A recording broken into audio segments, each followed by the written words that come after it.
looking at my own work. Two interesting examples. One, a gotcha game from a forum somewhere that somebody came trotting up to me and said, "Oh, they're asking this question. You know, they're challenging you. Oh no, oh no." And at that point, I had a social connection to that particular community, and so uncharacteristically went and looked, which I typically do not do when people come running up and say they're saying this about you, and it's okay. So anyway, the case here was somebody who was challenging me to say, well, who narrates the outcome of a role in Sorcerer? You know, and you can tell that they looked and they didn't see an instruction for it. So they're like, oh, he doesn't say, I've got him now. And I said, it doesn't say. And it doesn't say because I discovered that any which way you do it works for this game. That in fact, somebody piping up right at that point about what suddenly struck them as making sense at that moment actually was an extremely viable phenomenon in Sorcerer. And if a group wanted to, they could have, the game master kind of, give the make it so gesture at that point. But I've also seen that not happen and it just be taken as a given that, somebody will say something and it's cool. So otherwise they wouldn't have jumped and piped in. So just do that, or formalize it if you please. And the person was, I can't say that it is my job to go in. I was just answering the question. It's not my job to go in and knock people flat on their backs or be so insightful or something. But the person was just flabbergasted the notion that I would say, yeah, it's not in there because it works because it's not in there. No, role playing games are supposed to have, paragraph, subsection, bullet point too. Always? Seriously? Come on. I mean, Paul Sega is extremely clear in the way he approaches this thing, which is to say, look, if you can't fill in the things that I don't think are important to formalize, and I know that you are perfectly capable of formalizing it in some way that you find consistent with the pieces that I have provided, I'd rather you play that way than play some way that I make up. That's how he puts it. I'm not quite as radical as Paul in this regard, but I'm closer to him than I am to the idea that everything is like, codified out. So any little business of me figuring out how to play is, flip, flip, flip, flip, flip. Okay, it's right there. I think that's bonkers. Um, by contrast, going to my own work into what I talked about for Sorcerer, and then briefly referenced in more extreme form from Paul, um, on the other side of it is Trollbabe, in which I took pains to say that every single aspect of play that I could think of through all the levels of working with the fiction, all of that has a stated rule. How you speak about what is in play at any point, in any way, between, during, about, any aspect at any level of focus, any degree of focus, very tight focus, very broad focus, all of that, that the rules are actually explicitly stated. And I did that on purpose for Trollbabe. Now, whether I think that means Trollbabe is a better text than Sorcerer or a better text than Paul's The Clay That Woke or something like that, no, it's not. It just happens to have that feature. So I'm actually quite agnostic in regard to what a text should have. In fact, you know what? I'm more than agnostic. I have no policy power over role playing texts as a whole. And I have therefore literally no position about what they should do. I think that phrasing or that concept, which I think is a bit implied in your question, is it a bad thing across the board? Well, I don't do across the board as far as role playing texts are concerned.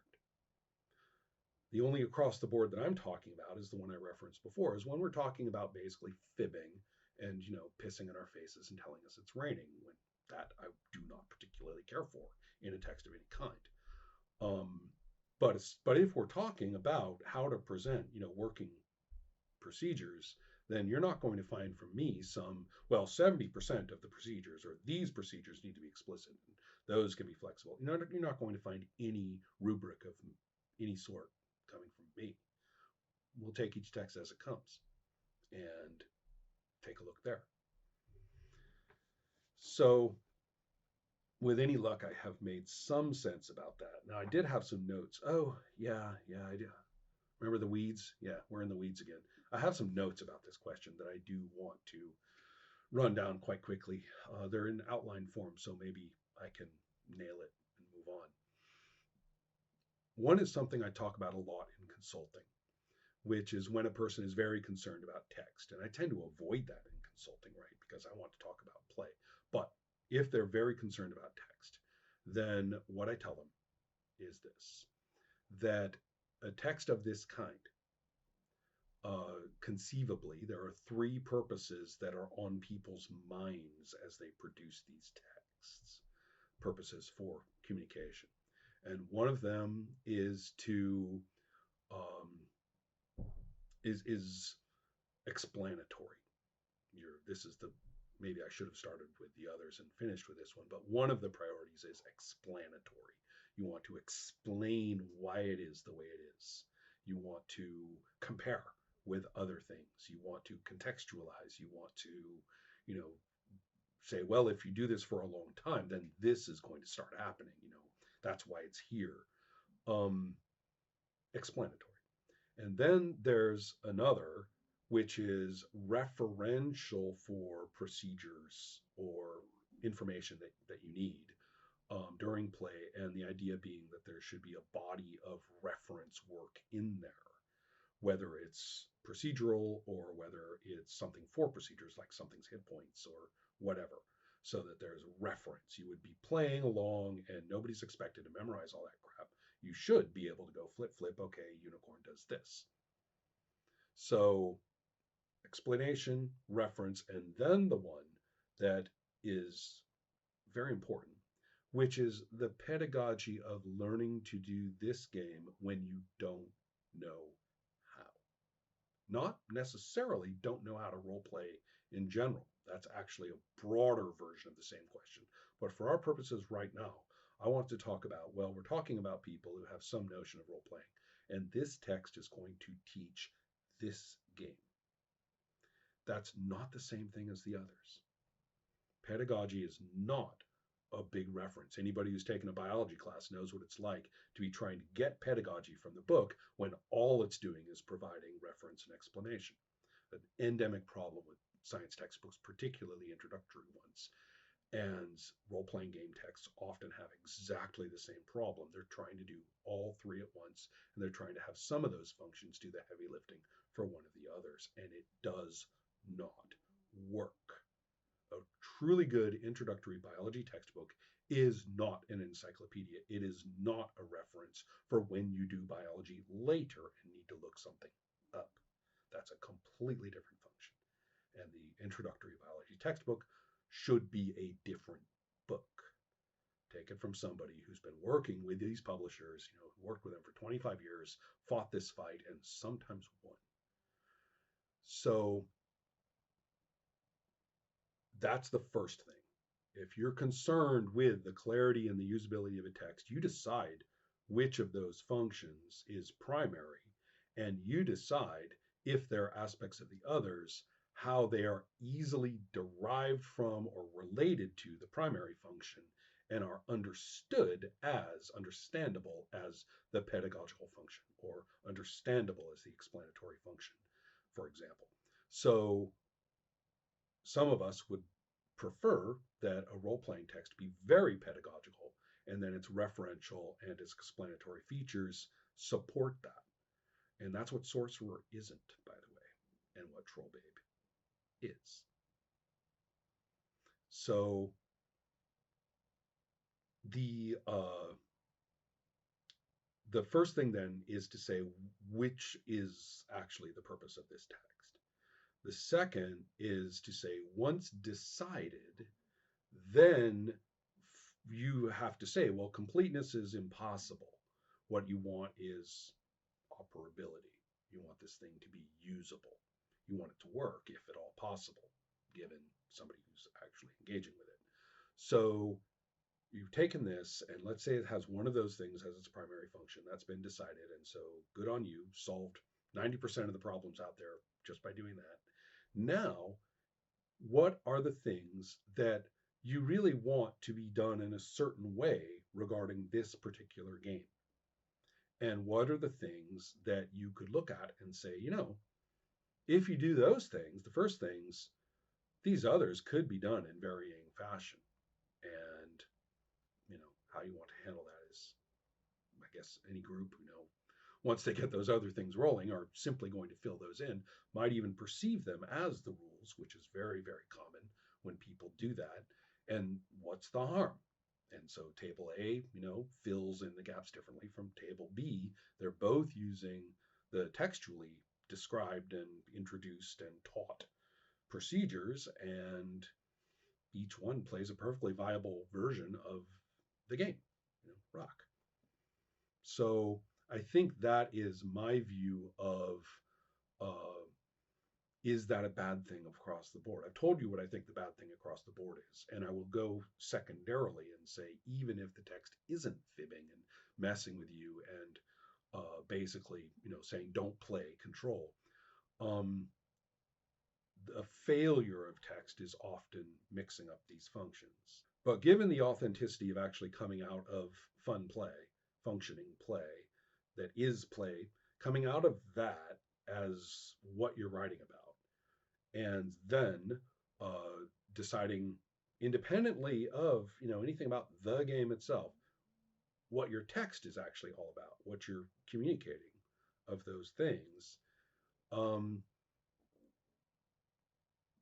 then I think we have sort of a laissez-faire situation in terms of what you personally think you are going to really nail down as, you know, explicit procedure, and what you're going to say, well, handle that part as you please.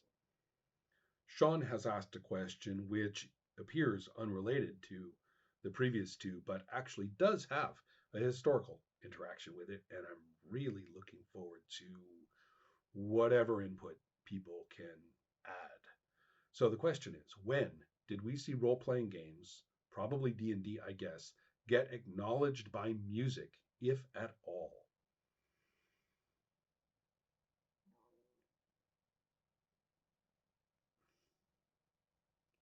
Well, this is just fun. And before getting into the meat of the question specifically, I would like to just reference again that whole 70s situation in which the music slash the comics slash the fiction plus the drugs plus everything are all feeding into role playing, so that you look at the album covers and you look at the songs and you look at all sorts of things, and role playing isn't just referencing those. Role playing is partaking of those and expressing more of it.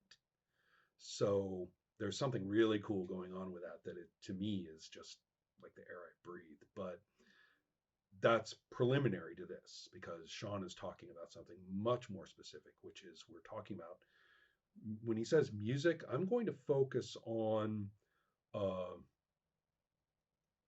recognizable albums that enter distribution in some way and have a presence that in modern terms we would think of as genuine, uh, yeah, product and presence in people's concept of this is music.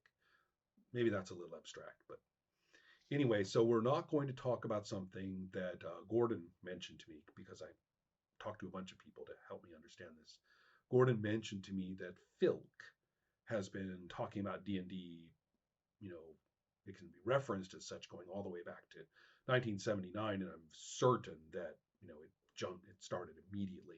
For those who don't know, Filk singing is what science fiction and fantasy fans did, and I presume still do, at their conventions for decades, which is to take known songs, originally folk songs, and put in referential lyrics, to science fiction and fantasy and so forth. So, you're singing the Sloop John B, but it's all about, Kirk and Spock and stuff like that.